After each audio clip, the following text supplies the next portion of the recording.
أعوذ بالله من الشيطان الرجيم. بسم الله الرحمن الرحيم.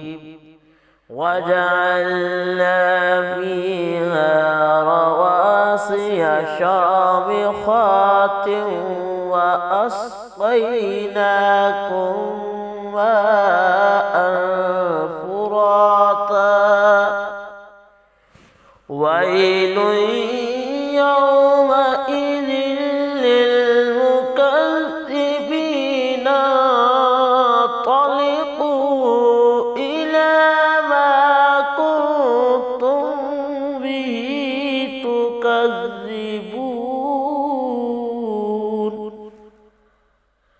صدق الله